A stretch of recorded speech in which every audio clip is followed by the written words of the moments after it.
말씀드렸다시피 수련회라는 이름으로 계속해서 Why라는 질문에 답을 조금 찾아가는 시간들을 가지려고 하는데요.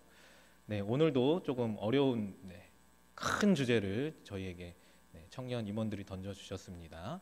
행함의 이유에 대해서 묻는 질문을 던져주셔가지고요. 우리의 행함이 무엇으로 인한 것인지 한번 생각해 보면 좋겠습니다. 여러분, 지난주에 무슨 날이 있었죠? 지난주에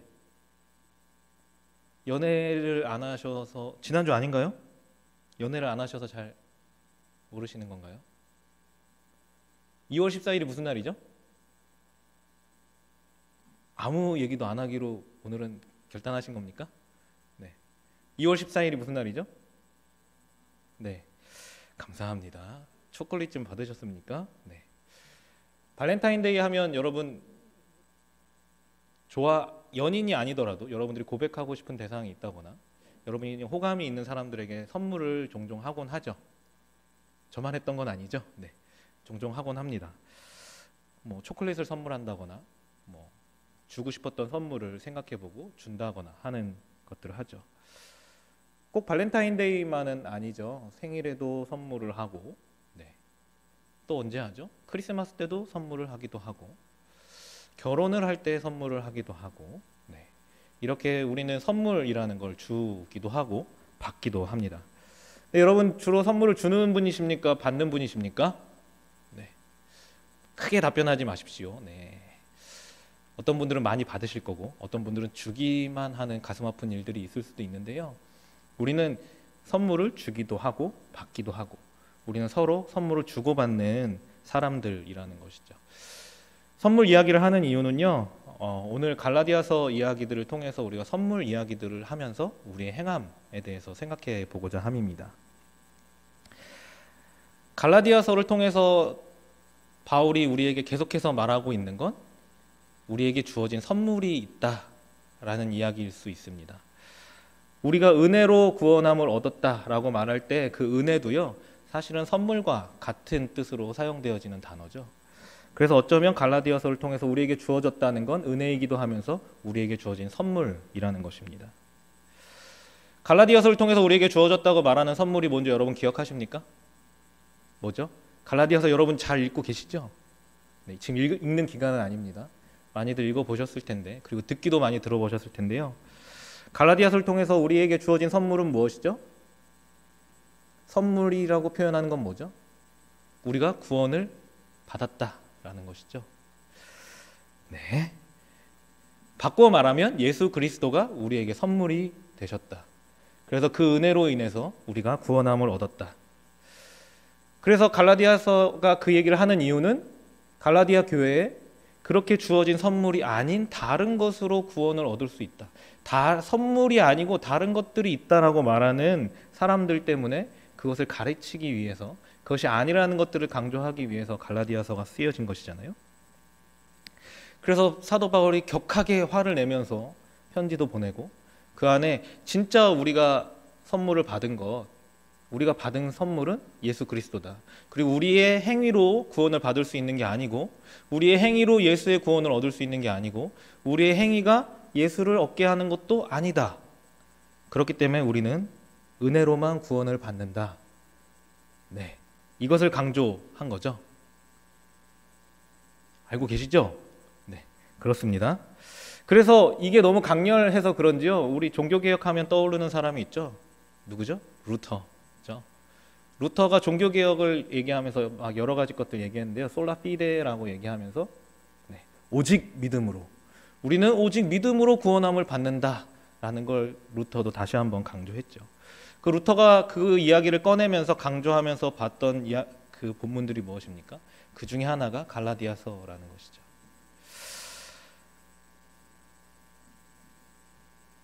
그렇게 우리에게 주어졌다는 것, 우리에게 은혜가 주어졌다는 건 뭐죠? 우리의 공로가 아니고 우리의 능력이 아닌 우리의 힘으로 얻은 것이 아니라고 이야기합니다. 그러면서 우리에게 주어진 그리스도의 선물, 하나님의 선물, 우리에게 주어진 구원이라는 게 어떤 조건에 의해서 주어진 게 아니라는 걸 강조하고 있는 거죠. 루터도 갈라디아서의 바울도. 우리에게 주어진 것은 우리의 조건을 따지는 게 아니고, 그래서 뭐라고요? 무조건적으로 주어진 선물이고 무조건적인 사랑이다, 이렇게 얘기하죠. 여러분 동의하십니까? 갈라디아서를 통해서 말씀하시는 것이 우리에게 무조건적으로 주어진 선물, 예수께서 우리를 위해서 죽으시고 다시 사셔서 우리가 그 구원함에 이를 수 있고 그 생명에 거할 수 있다는 게 무조건적으로 주어진 선물인 것을 믿으십니까? 네, 감사합니다. 그런데 오늘 본문 갈라디아서가 그렇게 얘기하고 있는 것처럼 보이고 루터가 그렇게 얘기했기 때문에 무조건이라는 표현에 우리가 눈이 박혀서 그런데요, 정말 무조건적인 거라고 말할 수 있는 것입니까? 우리가 함께 읽은 본문이 갈라디아서 6장이고 전에도 한번 설교하면서 말씀드린 적이 있는데요, 갈라디아서의 마지막이어서 권면을 하고 있죠. 이렇고 이래서 우리가 이렇게 구원함을 얻었는데 그렇다면 우리는 어떻게 해야 할 것인가를 권면하는 것. 어떻게 보면 어떤 성서학자들은 가장 중요한 부분이 권면에 있다고도 얘기합니다. 그만큼 중요한 부분이죠. 그 부분에서 뭐라고 얘기하고 있죠? 오늘 여러분 함께 읽은 말씀에 뭐라고 얘기합니까? 심으라고 얘기하고 심은 대로 거둔다고도 이야기하죠. 우리가 구원함을 얻었는데 심으라니요? 심으라는 건 약간의 명령형입니다. 그리고 너희가 심은 대로 거두겠다고 이야기하죠. 그것은 우리가 행한 대로, 우리가 한 대로, 우리의 일대로 거둘 것이라는 이야기를 하고 있는 것이죠. 그리고 그 앞에선 뭐라고 얘기하고 있죠? 그리스도의 법을 성취하라는 식으로 얘기하고 있습니다. 우리가 그리스도의 법을 행해야 한다는 걸로 얘기하고 있죠. 자, 그러면 갈라디아서는 우리에게 주어진 선물이 무조건적이라고 말하고 있는 것입니까? 대답을 기대하지 않았습니다. 자, 다른 조건이 없다는데, 아니 하라는 게 있다고요. 조건이 있다고요. 조건이 있는 것처럼 사도 바울은 이야기하고 있다는 것입니다. 자, 우리가 이쯤에서 선물 얘기를 처음에 꺼냈는데요, 우리가 선물 얘기를 다시 한번 해보고자 합니다. 여러분은 선물을 주고 받을 때 무조건적으로 주는 선물이 가능하시던가요? 여러분 조건 없이 나는 선물을 줘봤다, 손을 번쩍 드시면 앞으로 불러내서 제가 언제 그랬는지 한번 확인해 볼 수도 있습니다. 네, 여러분 무조건적으로 선물을 잘 생각해 보면 주었던 적이 없을 거예요. 우리가 누군가에게 선물을 한다고 할 때 우리 마음 안에는 무언가가 있습니다. 그 선물을 줄 때 기대하는 바가 있어요. 그게 내가 준 그대로 돌아오는 것이 아니라 할지라도, 내가 5만 원짜리 선물을 했다, 그래서 내가 쟤한테 5만 원짜리 선물을 했으니까 쟤는 나한테 5만 원짜리 선물을 돌려주겠지? 가 아니더라도 그 선물을 할 때 여러분 뭘 표현하는 거죠? 마음을 표현한다고 이야기하잖아요. 그 마음 표현을 했는데 무조건적이라면 무시할 수도 있고 반응이 없을 수도 있습니다. 여러분 선물을 했는데 상대방이 아무 반응이 없다고 할 때 여러분 너무 기분이 좋으시죠? 네. 좋지 않을 거예요. 사실은 선물을 한다는 건 사실은 무언가 기대하는 바가 있습니다. 내가 돌려받을 것, 물질적으로 돌려받는 것이 아니라 할지라도 그 마음이든 어떤 표현이든 돌아오는 것들을 기대한다는 것이죠. 그렇기 때문에 사실은 무조건적으로 주는 선물이라는 건 있기가 어렵습니다. 그런데 예수님은 가능할 것 같죠? 하나님은 가능할 것 같죠? 네, 믿음이 충만하셔서 가능할 것 같죠? 그런데 이 무조건적인 선물이라는 개념 자체가 현대적인 거라는 것이죠. 이 무조건적인 선물이라는 개념 자체는요, 내가 무언가 준 상대방에게 주고 무언가 전달한 것들에 대한 기대함 없이 해야지만 온전히 순수한 선물이 된다는 개념은요, 현대적인 개념이에요. 과거에는 그렇지 않았다는 것이죠. 특히 이 바울이 갈라디아서를 쓰고 있는 로마 시대 안에서, 이들이 살아갔던 그 시대 안에서 유대교도 마찬가지, 유대인들에게서도 마찬가지고 로마인들에게서도 마찬가지고 선물에 대한 여러 가지 개념들이 있었다는 거죠. 그런데 그 중에 정말 아예 무조건적인 선물이라는 개념 자체가 없다는 것입니다.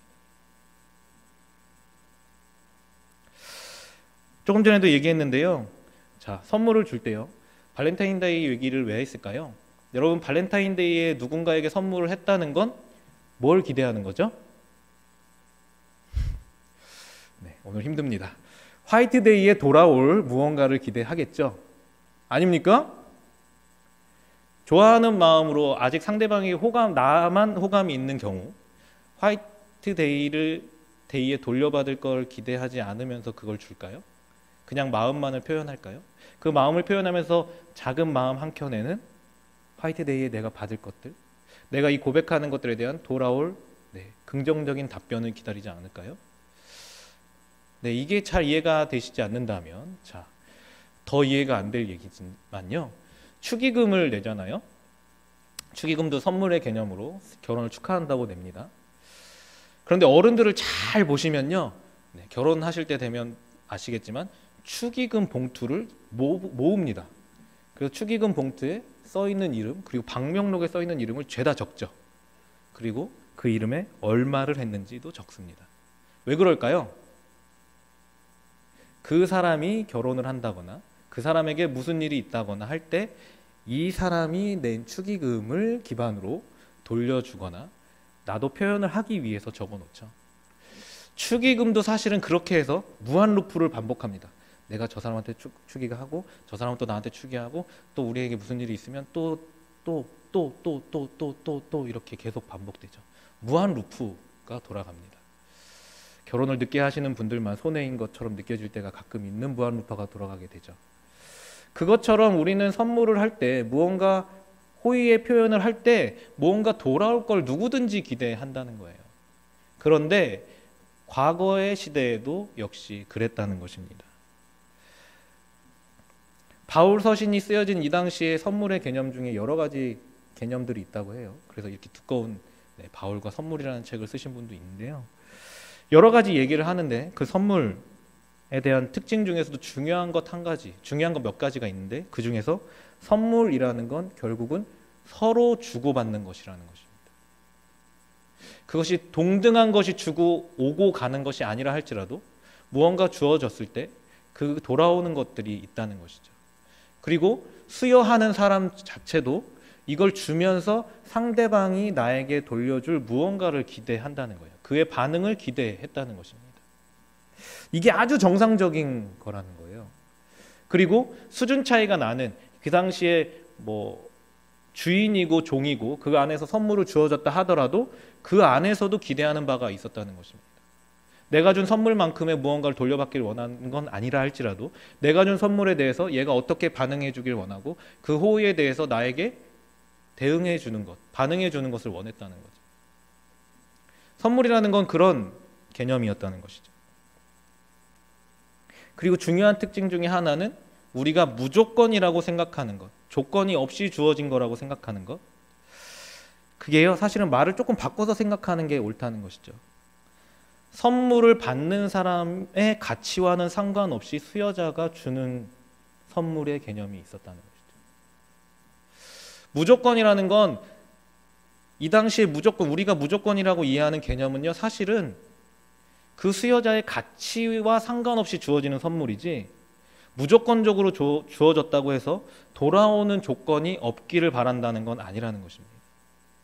결국은 선물은 주고받는 것이고 누군가 선물을 줬다면 돌아오는 것들을 기대했다는 개념 안에서 이 갈라디아서는 쓰여졌다는 것이죠. 바울도 결국은 바울이 은혜라고 말하고 바울이 우리가 받은 선물이라고 말하는 개념 자체도 우리가 받았다면 돌려줄 것이 있다는 이야기를 하고 있는 것이고요. 우리가 받은 그 선물에 대해서 하나님도, 그걸 수여한 하나님도 우리가 받을 만한 가치가 없는 사람임에도 예수 그리스도를 선물로 주고 우리가 구원함을 얻게 했음에도 불구하고 하나님께서는 그 선물을 받은 자들에게 기대하는 바가 있다는 것입니다. 그게 아주 정상적인 거라는 말씀이죠. 우리에게 은혜가 우리의 상태, 우리의 가치와 상관없이 주어졌지만 하나님께서는 우리에게 바라는 것들이 있고 갈라디아 교회에게 바라는 것들이 있었다는 것입니다. 우리의 조건과 상관없이 주어진 것 이후에 우리에게 요청되는 게 있다는 거예요. 그게 무엇입니까? 오늘 본문에서 말하고 있는 것이죠. 그리스도의 법을 성취하는 것. 이렇게 해라, 저렇게 해라. 너희가 서로 이렇게 해라. 무엇이죠? 우리에게 주어진 그 선물대로, 우리에게 주어진 그 선물인 그리스도와 같이 너희도 똑같이 살아가는 것. 그렇게 공동체를 이뤄가는 것들을 하나님께서 우리에게 그리스도라는 선물을 주시고, 그리스도를 통해서 우리에게 구원이라는 선물을 주시면서 우리에게 기대하는 바라는 것이죠. 우리가 이 땅 가운데 행해야 되는 이유, 예수님의 말씀대로 행해야 되는 이유 중에 한 가지는요, 우리에게 주어진 이 선물 때문이라는 것입니다. 하나님께서, 수여자인 하나님께서 우리에게 기대하는 바가 계속해서 있다는 거예요. 그런데 그게 거대한 것들일 수 있겠지만, 거대한 것처럼 보일 수 있겠지만, 사실 하나님께서 바라시는 건 다른 게 아닙니다. 우리에게 주어진 선물이 완성되어지는 것. 예수 그리스도께서 이 땅에 오시고 그 행하시는 것들을 통해서 우리가 받게 된 게 완성되어지는 것. 예수 그리스도께서 이 땅에 오셔서 우리를 위해 죽으시고 다시 사시고 우리가 그것을 믿는 것들을 통해서 생명을 얻게 된 것. 그것을 통해서 우리가 받게 된 건 무엇입니까? 새로운 생명이고 하나님 나라죠. 하나님 나라가 이루어지는 것. 하나님께서는 이 땅에 하나님의 나라가 회복되어지는 것을 원하시는 것이죠. 그래서 예수님을 보내셨고, 예수님을 선물로 받은 우리가, 수혜자인 우리가 그 하나님의 나라를 완성해 가길 원하신다는 것입니다. 그렇기 때문에 우리가 이 땅 가운데 행해 가야 한다는 것이죠. 선물을 준 사람, 선물을 준 하나님이 기대하는 바를 우리가 이뤄가기 위해서, 그 원하시는 하나님 나라를 완성해 가기 위해서 우리는 행해야 한다는 것입니다. 우리는 서로 간에 행하는 공동체, 교회라는 이름으로 서로 행하는 공동체로서 다른 모습을 행하는 것들로 이 땅 가운데 하나님의 나라를 완성해 나가야 한다는 것입니다. 우리에게 주어진 선물로 인해서 만들어진 교회를 통해서 세상이 바뀌어지는 것, 세상 가운데 하나님 나라가 이루어지는 것을 우리가 행하고 나아가야 한다는 것입니다. 하나님께서 바라시는 건 그거라는 거죠. 그래서 성령을 통해서 우리 안에 그리스도 예수의 형상대로 행하기를 원하신다고 말씀하시는 것입니다. 이것은 그래서 우리가 볼 때 다분히 행함을 전제로 하고 있는 것처럼 보여져요. 우리가 어떻게 해야 될 것처럼 보이고 우리가 어떻게 해야 된다고 말하고 분명히 말하고 있습니다. 그런데 이게 어려운 조건이고 예수님이 그렇게 하셨는데 나는 못해 라는 개념으로 접근하는 게 아니고요. 그냥 멀리 있는 예수님은 멀리서 나는 똑같이 따라할 수 없는 존재로 바라보면서 그냥 여기서 그냥 나는 이 정도? 이걸 원하시는 게 아니라는 겁니다. 작은 걸음이지만 기대하는 바를 향하여서 나아가는 것. 그렇게 할 때 누가 행하신다고요? 성령께서 우리 안에 계신 그리스도를 통해서 일하시는 것. 그것을 우리가 기대하면서 나아가야 한다는 것입니다. 그래서 6장은 사실은 6장 초반부터 계속해서 이야기하고 있는 내용들이요, 그냥 갑자기 튀어나온 얘기가 아닙니다. 5장에 성령의 열매가 나오죠. 그 성령의 열매와 연결되어져서 그것들을 어떻게 행할 것인가를 말하고 있는 것입니다. 1절에 잘못을 범한 구성원을 회복시키는 것, 온유한 마음으로 그들을 회복시키는 것, 서로 다른 사람이 짐을 져주는 것들을 통해서 드러나는 사랑을 통해서, 그리고 추상적인, 양선이라고 하면 굉장히 추상적이고 이게 무슨 말인지 모르겠는데요, 그런 게 아니고 모든 사람에게 선한 일을 하는 것으로 드러나는 양선을 통해서, 그리고 이러한 일들이 이 교회를 통해서 잘 이루어지는 것 같지 않고 실패하는 것처럼 보여지는 그때에 낙심하고 포기하지 않고 인내하는 걸 예수님께서, 하나님께서 원하신다는 것입니다. 하나님께서는 그렇게 우리가 하나님이 주신 선물을 따라 사는 삶을 살기를 원하시는 거죠. 우리가 행해야 되는 이유도 그것 때문입니다. 그리고 더 이렇게 원하시는 것 무엇 때문이라고 얘기했죠? 우리에게 주어진 선물이 완성되어지는 걸 보기 원하시기 때문입니다.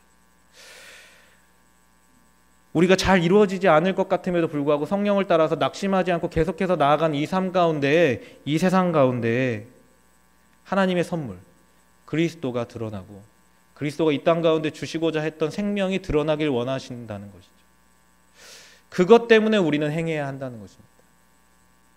그냥 내가 구원을 받기 위해서 이렇게 해야 되니까, 내가 더 좋은 그리스도인이 되기 위해서 이렇게 해야 되니까가 아니고요. 세상 가운데 하나님의 선물이 드러나는 것, 복음이 드러나는 것, 그 생명대로 사는 게 무엇인지 드러나는 것을 위해서 우리는 행해야 한다는 것입니다. 그것이 우리에게 선물이 주어진 이유고요. 우리가 행해야 되는 이유입니다. 바라기는 나의 노력, 나의 행함으로 무언가를 얻고자 하는 것이 아니고요. 하나님께서 주시는 선물을 완성하기 위해서, 그 시간이 지루할지 모르고 우리가 보기에 이루어지는 것 같지 않아 보이고 실패하는 것 같아 보이고 다시 제자리인 것처럼 느껴진다 할지라도 우리에게 선물을 주신 분이 기대하는 바가 있고 그 기대하는 눈빛으로 우리를 바라보고 있고 기대하는 마음으로 우리에게 다가오고 계신다는 것들을 기억하면서 세상 가운데 하나님의 나라를 드러낼 수 있는 우리 모두가 되기를 소원합니다.